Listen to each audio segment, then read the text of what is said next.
I'm very excited to welcome our new sponsor, Higher Nature, who have created Rekindle, which I'm currently trying out and is working a treat, a 100% natural libido-enhancing supplement for women, which contains clinically backed ingredients to give your sex life a boost. And who doesn't want that? This week's episode has been sponsored by Oh My Bod, shifting the evolution of pleasure. Hi, this is Suzanne, and you're listening to Sex Advice for Seniors. Do you know there's no end to the conversations that women over 50 can have when it comes to online dating?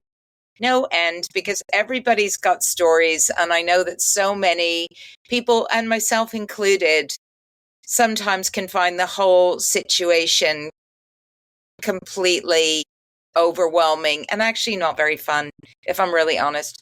But today's guest is coming to the show all the way from Los Angeles. She's got her own podcast where she talks about dating and midlife and sex, amongst other topics. Her name's Karen Bigman, and her podcast is called Taboo to Truth, Life and Sex After 50, where she says she launched it after turning 60 to tackle the often shame-filled, awkward, and whispered conversations about sex in midlife. And I know plenty about that. She's a certified sexuality educator with a Sexual Health Alliance, and she's also a certified menopause, sex, and relationship coach. And as a result, she brings all of that expertise, empathy, and like me, a healthy dose of humor to topics many people would prefer to avoid, but we're not going to avoid them today, are we, Karen? Absolutely not. And I love it. It's like many people want to avoid it, but as soon as you tell them what you do, they're like, wait, can I tell you about my sex life or lack of sex life? Yeah. Or just, I'm always, it's funny you should say that, because I am constantly surprised. I don't know about you, but I am constantly surprised about the questions I get asked, and they're mainly in response to issues around painful sex. I get a lot of women who say to me, I'd like to have more sex, but it really hurts. And I say, what about vaginal estrogen? And they're like, what's that? Yeah. There's so many things. And I think women sort of accept, and that's the message they've been given. The medical system doesn't help, that you're washed out. Don't worry about it. You don't need sex. It's okay. Like if it hurts, don't do it. Or they're willing to tolerate it for the sake of their partner, particularly in heterosexual couples. And that just really upsets me. No, I know, it's terrible. I mean, I was one of those people actually somebody I interviewed on the show said to me, why aren't you on it? I just went, because I didn't know about it, because no one told me. But anyway, why did you start your podcast? What was that all about? It was, I was about to turn 60. I had been a divorce coach. I had worked in technology and business systems. I was kind of all over the map most of my career after being a stay-at-home mom for many years. And so I wasn't sure what I wanted to do, but I had my own experience years before that I now realize probably set me up to be in this business. When I got divorced, which was about 10 years ago now, I started dating someone, and we were having sex like literally. I was living in New York City, pulling the car over on 63rd Street under, next to the Duane Reade pharmacy, and just fucking under the lights, right? So we were and I was having trouble having orgasms. And it was like I hadn't had sex with my ex-husband for so long. And here I was, and I'm like, something's wrong. I went to my gynecologist. And it's kind of an awkward conversation to have with your gynecologist, because, she knows you had sex because you have babies. I mean, for me, I had babies. But, and she said, well, you're getting divorced, must be in your head, kind of thing. And I persisted. And eventually she sent me to a sexual medicine practice where I learned that, forget about vaginal estrogen, I didn't have any testosterone. So that was the major problem. Wow. And at 52 years old, they showed me a bullet vibrator, which I had never seen. I had heard of vibrators, but I never had seen one. They sent me into the room next door and said, go try this. And I literally came within, I'm like right there, doctor's orders, go in the exam room number 2 and go do your thing. And I came out with, they're like, that was fast. I'm like, oh my God, like this just changed my life. So that was my sexual awakening, if you will. I love bullet vibrators, I have to say. They don't work so well for me anymore, but at the time they were great. I like the bigger, the juicy. I just had a small one. Yeah, I still prefer my little small one. They have their So purpose. that was transformational. Yeah, yeah, and they pair you with there was a medical professional, nurse practitioner, and a sex therapist who I got to know, and she's kind of like a little Dr. Ruth. Her name is Batsheva Marcus, and she's wonderful. And I got friendly with her, and I actually invited her to my house, and she came and she spoke to a bunch of my friends and showed us all different vibrators, and it was a ton of fun. And so I was always somebody who could talk about this with people. And as my 60th was coming, I moved out here I'm actually south of Los Angeles. So it's quite a conservative community as opposed to LA. And the conversations were like, people were not able to talk about it. And I know I'm a little, out there for this community, but I just said, like, I've got these thoughts in my head about sex, about midlife, about dating, and like, fuck it, I'm just going to pick up a phone and start recording and see what happens. And I played 1 or 2 episodes to my girlfriend. She said, just do it. Like, what's going to happen if you don't? I had no career plan at the moment.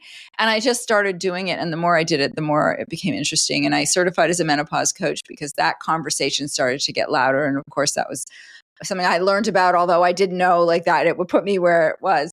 And then I discovered the Sexual Health Alliance and did a certification as a sex educator. And that just opened my world up to like, wow, there is a whole world of sexuality that goes beyond the vanilla, monogamous penis and vagina, Sunday morning sex, as Chris Donahue would say. So, and I'm fascinated by it. I see how important it is. I see how the attitude that people have towards women no longer being sexual, and the attitude, the self, not deprecation, that the self sort of loathing and the idea that we don't need pleasure.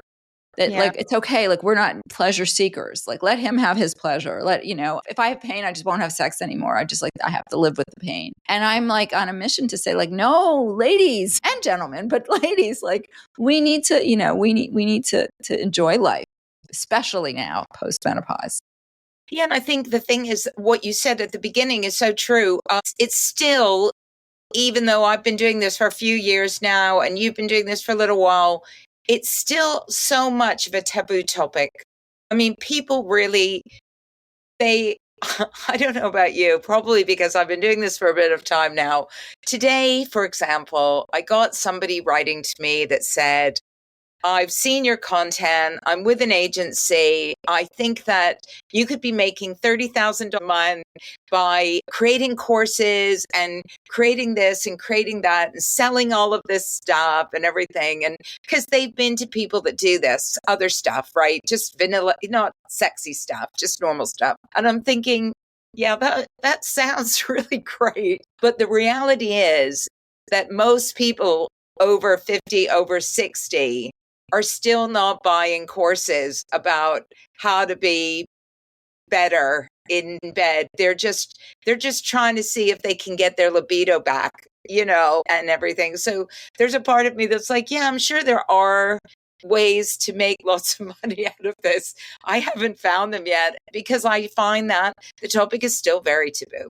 And it's still something where people point to people like you and us and go, you're so brave. Yes. You're so brave, right? I bet you get that all the time. You're so brave. And I think, I don't really think I'm that brave. I just think that somebody's got to talk about this shit because people do want to continue to have sex as they get older.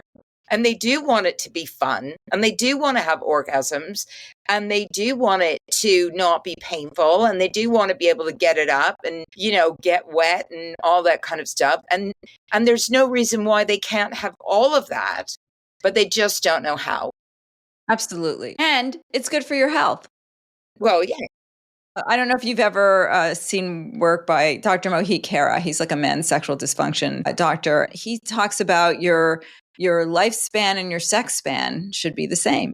Like why is it that we were like, ew, we're like our parents having sex. Ew, oh, people, like, we should be cheering them on, right? Yeah, and you're right, because all the statistics and the real science, and this is not just like bogus science, real science, there's real evidence that when you continue to have sex in later life, you live longer, you're healthier, you're happier, and big one for me anyway is the risk of dementia goes way down. And Ooh.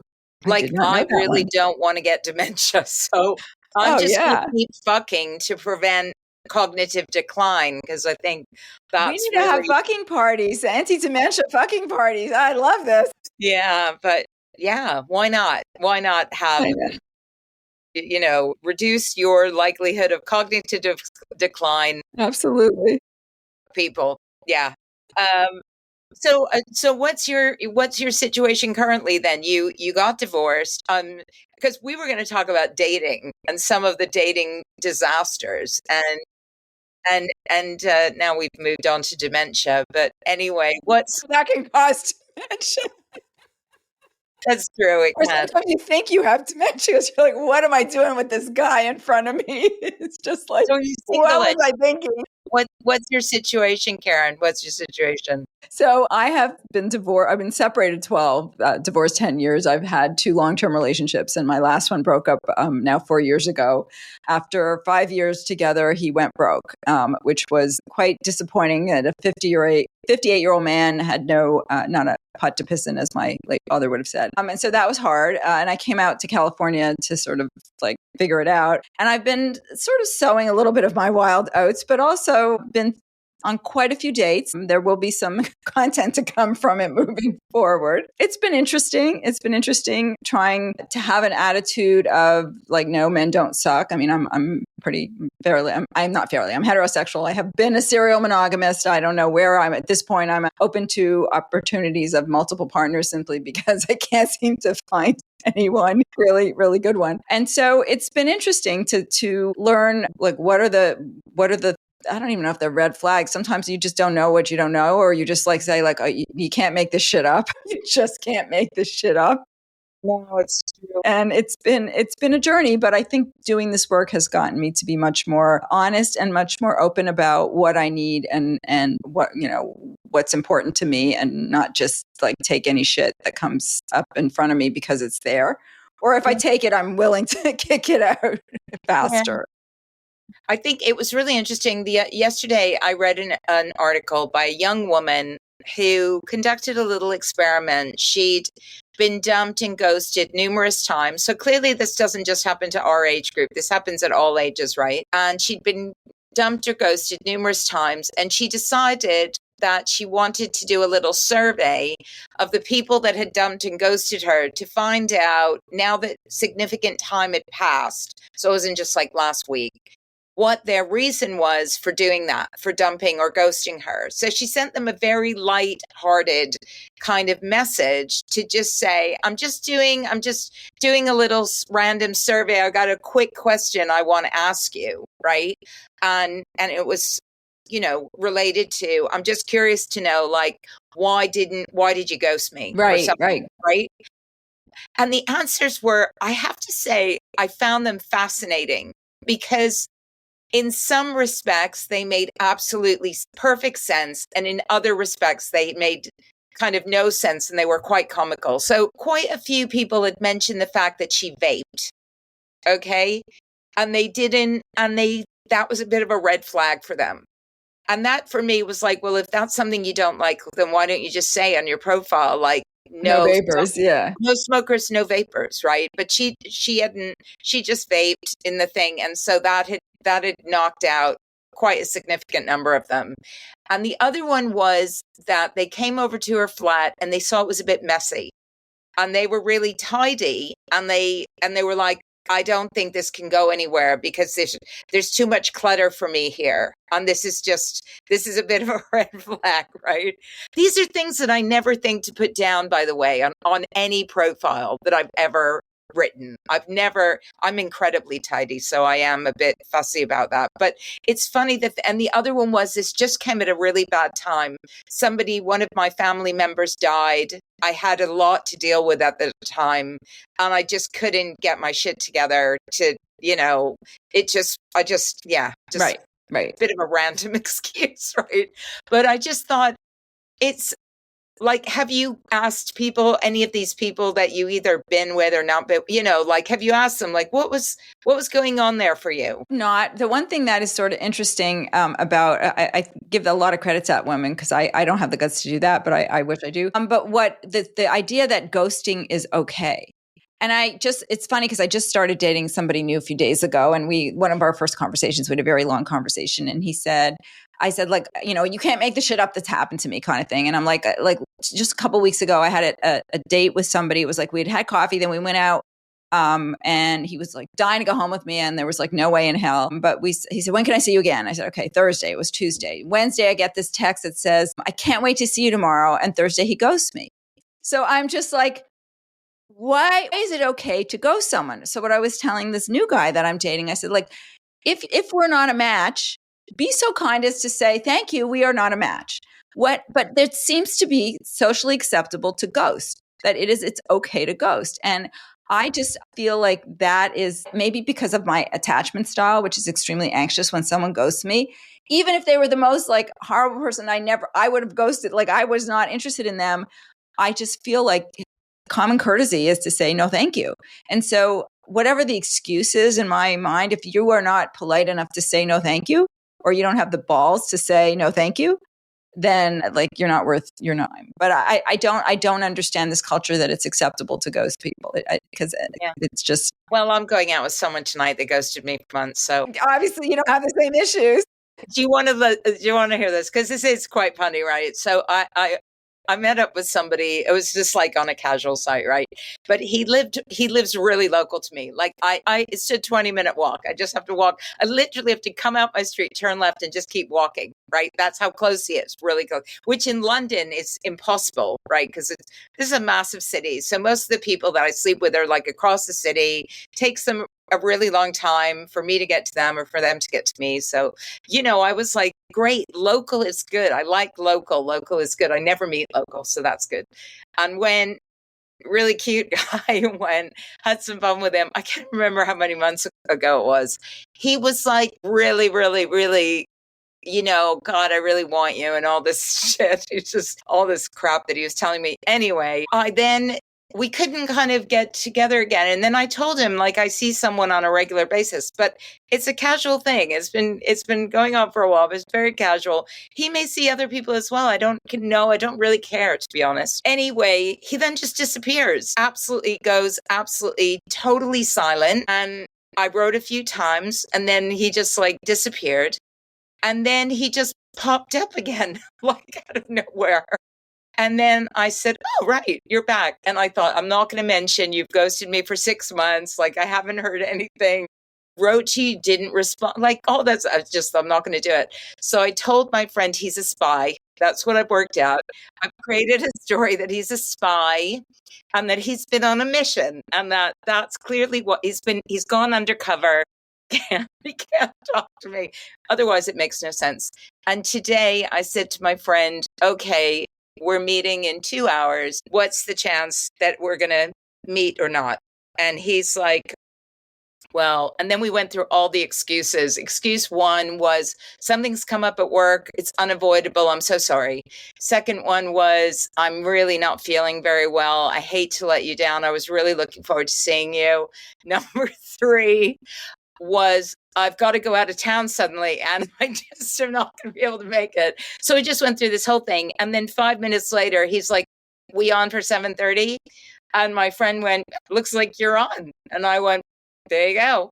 But honestly, up until the minute that I leave the house, I'm perfectly prepared in my head that something may just suddenly, because I just don't have any expectations anymore about any of this. It's just like, yeah. And I know you have multiple partners. Like for me, I'm looking for for a partner. And, I'm not so naive as to believe in like the soulmate, the one, the like all that shit. I'm like way past the, 60, almost 62 years old. Like whatever. I just want a nice companion that I can fuck, that would be a really good thing. And fuck well, I bet you do. And I'm so amazed that you live in California where there's loads of people I suspect that would fuck you. But I guess my question to you is, hearing that, is how soon do you have sex with somebody after you've met them? It depends is the answer.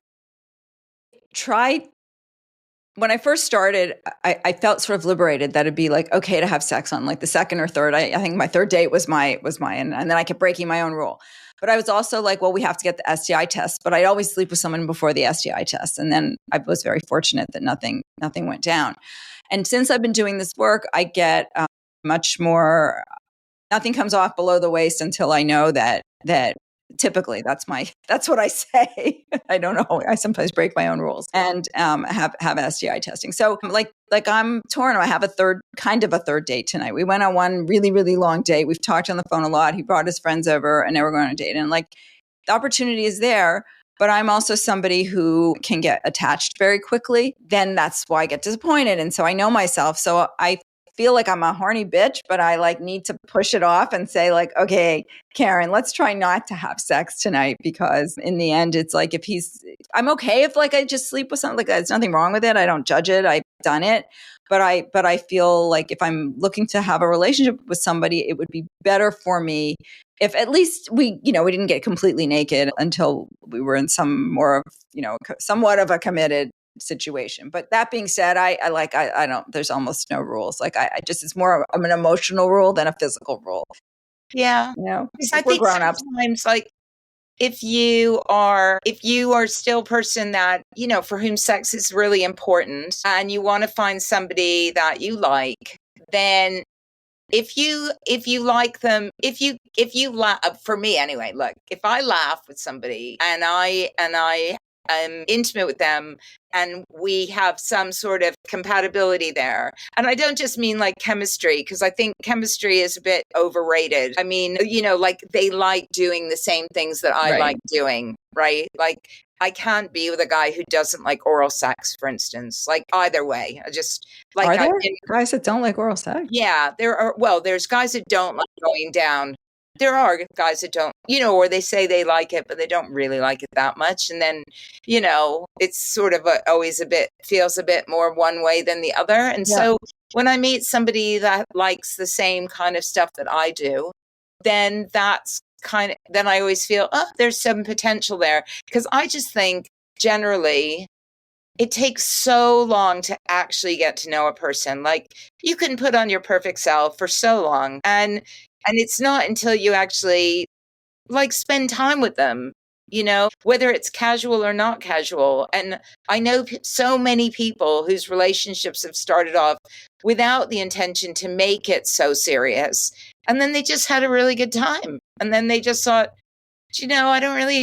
I'm not really thinking about being with anybody else, because we're just having a really nice time. It's really fun. Whereas I always feel if it's loaded with, I'm looking for something, then it can get a bit scary for people. It's like, well, I don't know if I'm ready for that, Yeah.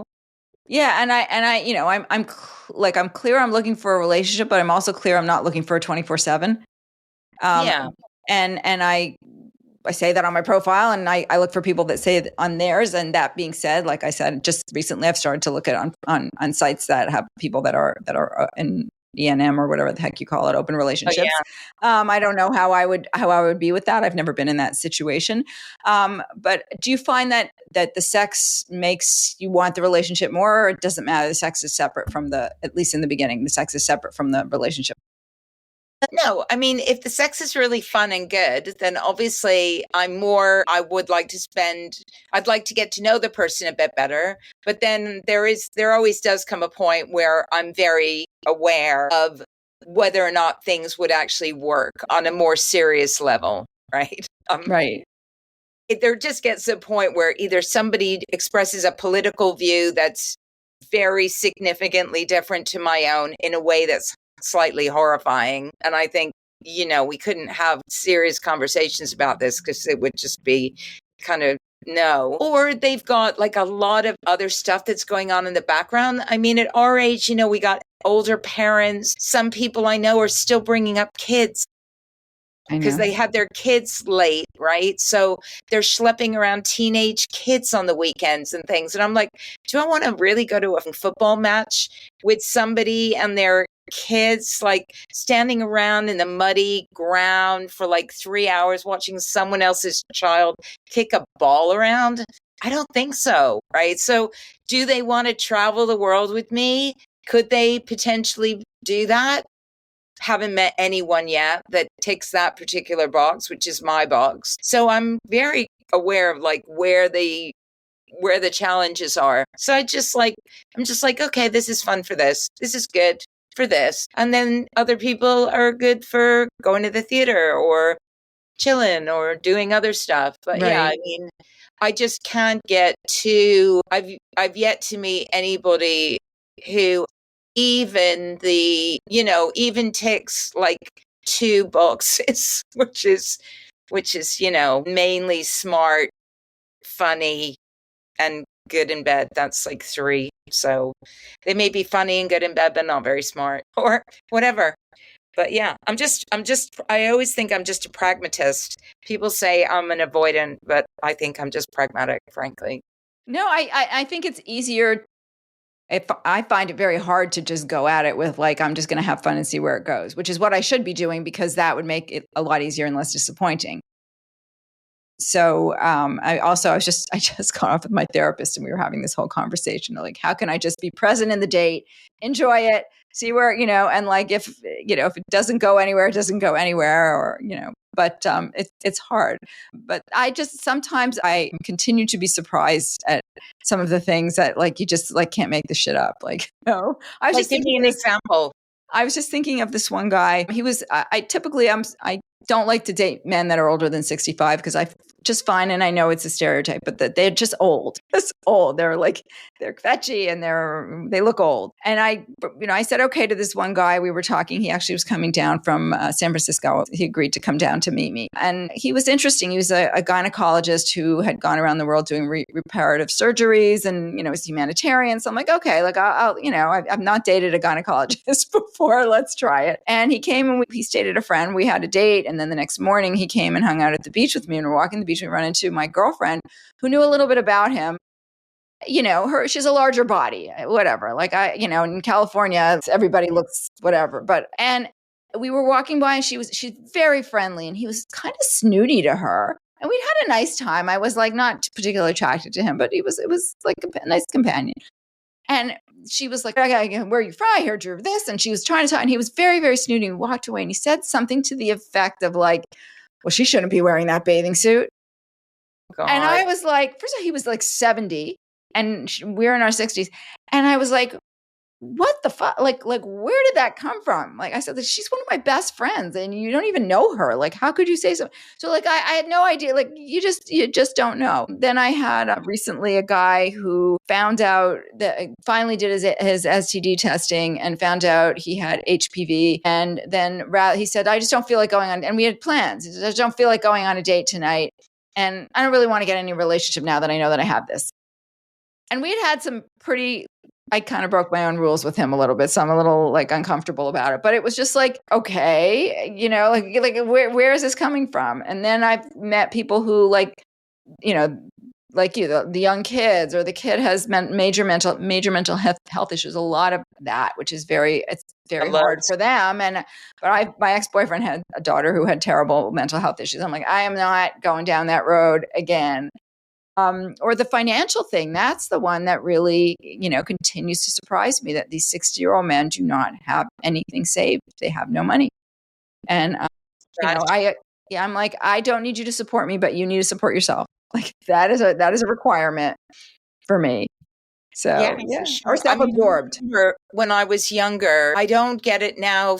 When I was in my 40s and guys were getting divorced in their 40s, quite a few of them just ended up with nothing at all, and I did have a boyfriend who moved in with me who just didn't have any money whatsoever. And I out once, a few times with a guy who had moved back in with his parents. I don't see it as much now as I used to, but I do see that some people my age live very frugally, which, to be honest, I don't have that much of a problem with. But of course, when you're sharing a flat, an apartment with others and stuff, I mean, the guy that I see most regularly is sharing with his son. So that's restrictive in terms of, where we can go. And I find all that sort of stuff is becoming much more commonplace now. It's just, things are pretty tough. And yeah, but I hear you, because my thing is I just want to work remotely. So I don't really care where I'm living. I just want to live where I want to live. And I find that most people that I meet are not in that position to just be able to just Pick up go. and go. Yeah, it's hard. So, And it's like the ones who have been very successful, and I again, this is a huge generalization, but they tend to be the narcissistic types, that they're just not nice guys, or they're looking for younger women. I mean, that is, that again, also a yeah. generalization. Occasionally, I mean, I mean, I'm fine with the working stiff if he's got a job. Like, that's fine. Just like have a job. Don't ask me to support you, because that's where it ended up with the guy I was with. Like, I was supporting him, and I'm just like, I'm not. It's No, and I've done that. Look, I've been there already, and I think after you've done that once or twice, or as my father said, no one's ever moving back in with you again, are they? And I'm like, no, definitely not. But yeah, for me, I just want them to be able to, as long as they can look after themselves, I'm good. If occasionally they pay for a meal, that's very nice and generous. There's no expectation there. yeah. But most of the people that I see now have got that kind of ability. So yeah, it's not, but it is a problem. Finances, difference in financial situations it is a massive problem. And I think just, like I said before, for me, it's the complexity now of people's lives at this age. There's just so much stuff going on, and I'm trying to keep my life really simple. So when I meet someone who's got kids, or this is going on, or they have to visit their parents or whatever, I mean, I don't know what's going on with this guy tonight, but something's going on, right? Like, something is going on, whether he's already with somebody, whether he's got somebody he's looking, I don't know what's going on, but I know something's going on, right? And it's just like, because otherwise, why would you just pop back in and pop back out? Or, but then I do know why, because I'm making myself available. So why not? It sounds like you're okay with that, though. As Oh, long yeah, as you're okay with it and you're not doing something against your own values, then fuck it, enjoy, have a good time. But it clearly bothers you a little that he's ghosting you. Well, yeah, because nobody likes to be ghosted, as we discussed before. But I'm determined to get to the root of it and find out if he actually is a spy, and where he's been going undercover. Well, if he is, he's not going to be telling you. But yeah, who knows? I mean, whatever. It's just the whole thing is just so, I just find the whole thing so amusing. And I think that's the bottom line for me with all of this, is that if you are dating at this age, don't have too many expectations, because it's easy to get disappointed. And I spoke to somebody last week who's like a big shot dating coach. Like, she's written books, and she's a real big shot. And she said a few things that I thought were pretty out there. And I'll just tell you, I'll just briefly summarize it, because I'm keen to hear your thoughts. The first thing she said is, you need to look at dating like you're looking at creating a business plan. So you need to have a strategy. You need to know exactly what you're looking for. You need to know where you're going to potentially find those people. You don't do the scattergun approach. You are very strategic in how you approach this. And that way you minimize wasting time and also potential disappointment. So that was her first thing. The second thing she said is, don't spend too much time going on lots of dates. By date 3, suggest going away together. I was like, whoa, that seems really hardcore to me. I mean, she's like, doesn't matter. It could be somewhere like just for a couple of days, because 2 days with that person is going to tell you so much about them, about their approach to traveling, planning, spontaneity, like all sorts of stuff, right? It's just going to get all that shit out of the way. And you're going to be able to very quickly just decide. If it's brilliant, you go forward. If it's nothing's too risky. But I thought that was really, also she writes people's profiles for them. And I did think also there's something to be said for extracting yourself out of the situation and giving the responsibility to someone else who can see you in a kind of slightly different way. I think I interviewed her yesterday, so too. She's great, isn't she? Yes, Yeah, she's great. Google. She does like 100 million interviews. So yeah. Yeah. So, okay, being intentional in the business plan, I agree. I have found that the more I know my own values and my worth and my red flags and green flags and all that, that I will turn away a lot more people, which is probably why I have fewer dates. So I do agree with that. I think the third date is kind of a telling date, whether I would want to go away with the person. I think like they may sleep over on the third date. So that may be, when someone stays over, if they like get up and run out in the morning, or they want to, I had one guy bring me coffee in bed, which was really lovely. He was sleeping in that was another, but he ended up being like, he didn't want to have sex. I'm like, okay, why? He's like, women throw themselves at me, and I want to wait. So I'm like, okay, we'll go wait for someone else. This way he needs has certain needs, but he did bring me coffee in bed, which was sweet. Even though I don't drink it in bed. So I think there's something to that. And what was the third thing that she said? Third thing, so she said strategy, and get someone else to write your profile. Oh, someone else to write your profile. So that brings up a really funny one. So the other day I saw this really nice profile. I tried a new app called Plura. And there was this like very nice profile. The guy looked cute. He lived in San Diego, not too far from me. So, we end up exchanging a few texts, and I give him my phone number. And he literally, his texts were, nice day, walk dog, he couldn't put two words together. So I'm like, this has to be an AI profile. So this other guy I'm dating is a professor. So he knows because he wants for his students, he takes the text and you can put it into this thing and see if the AI wrote it. 100% AI wrote his profile. I mean, it was a really good profile. I'm like, there's no way this guy wrote his, if he can't write, how are you? How is your day? What's going on in a text? Like, there's no way he wrote this profile. So wow. I feel like it's one thing for someone to give you hints. I do think it's to have someone write your whole profile is a little disingenuous. One thing I have found, a lot of people are not real. Like, they get to the text and then it never goes anywhere, or it goes flat, that it does not turn into even a phone call. Because by a phone call, I can tell, like, if I talk to somebody, there's sometimes I can just say, no, I don't think we're a match. But the texting part is just, to me, I wish we didn't almost have it. I wish it was just like, hi, I like your profile. Let's chat or meet. Wow. I didn't even think about that. I know lots of men get fakes, but I didn't realize that women did as well. Yeah. I mean, I wrote my profile for my aunt, a dating profile for my aunt like 20 years ago or something, at least, maybe longer than that. And she did actually go out with somebody. And what she did say to me is, you make me a lot funnier and sound better than I think I am myself. But I said, no, I think this is you. I said, this is how I see you. And it's hard for you to see what I see in you. Right. Like, you've got so many lovely qualities. And I think maybe that is a bit challenging for you to be able to express that in the way that I would be able to express it. So sometimes I think I would quite like somebody to write something about me, because I'm just curious to know how others see me. I know what's going on inside me, but I'm trying to. That's fair that it's not always so easy to talk about yourself in a good way. And I think a lot of people don't know how to, I can't say my profiles are great, but now even when you write the profile, it says, do you want AI to check it and tell you if it's good or not? At least on Hinge, they do that. So, and it's important, but I think sometimes the profiles are, some guys, I think, and I'm sure it's true of women too, they're like, their profiles are so boring.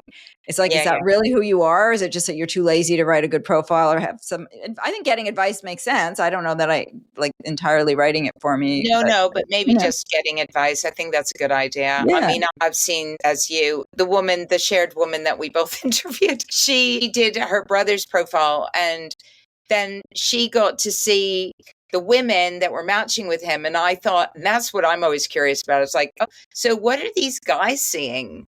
Are they seeing like a load of really sexy older ladies? Or are they just looking for young women? Like, what are they actually seeing? I'm always, because I haven't got a clue what they're seeing, and I don't fancy pretending to be a guy. Anyway, I want to know, what's next for you, Karen, for Taboo to Truth? What is next? So you did mention online courses. I actually just yesterday launched an adult sex education class called Hotter, Wiser, and Wilder. And it's a bunch of videos. I talk a lot about, I do have a whole section on understanding what's going on with an aging body, andropause, menopause, libido, about your sexual beliefs. But then I get to the fun part. talk a bit about communication. And I have some guest speakers who come in and talk about vibrators and lube and fantasy and all kinds of things that you can do to really improve your sex life, whether you're solo or partnered. And I also have a module on dating and profiles, and had a guest help with that as well. So it's a fun course. It's right now it's 30% off. It's whatever, $100 and something US dollars. And for your listeners, I'm happy to make a 50% off coupon just so that they can take a look at it. It was really fun to do because it really gave me perspective, and I've had people look at it and say, like, this is really good. Now, does everyone need the education? No, but you might get a couple of tips here and there, and we all just, the more you know, the better and the more fun it's going to be. Yeah, absolutely. And I'm not putting down courses. It's just that I can't see myself making $30,000 a month. I'm not going to make a shit ton of money on it, but it helped really put perspective on everything that I've learned in the last couple of years and things that might be important to people. And I'm creating a community with it as well. So that, at least to try to get people who are afraid who are lurking, because I know they're out there who won't like my posts because they're embarrassed. Maybe they'll come in a private group or and get some knowledge and ask the questions they're afraid to ask. Yeah, and I think that that's really important because I know, just like my Substack chat is just for paid for subscribers. And people do ask questions in there of an intimate nature, and they don't want everybody to be able to read them. So it is useful to have these private spaces where people can go and ask these questions, because there are, like we discussed at the very beginning, unfortunately, some healthcare professionals out there who are not really that comfortable providing advice of this intimate nature to older adults. And therefore, they got to seek out people like you or people like me or some of the other people out there that are doing shit. Exactly. Anyway. Yes. And they shouldn't be shy, because if you're thinking it, somebody else is too. Absolutely. That's such a great way to end. Thank you so much, Karen. Have a lovely, lovely day in California. Great. Thank you. I will, if the sun ever comes out. Sometimes it's London in the morning here. Well, we're actually getting a few days of summer here, but I'm not holding my breath because the weather report says it's going to rain soon. So, yeah. Tra-la-la. Great to see you. Thanks.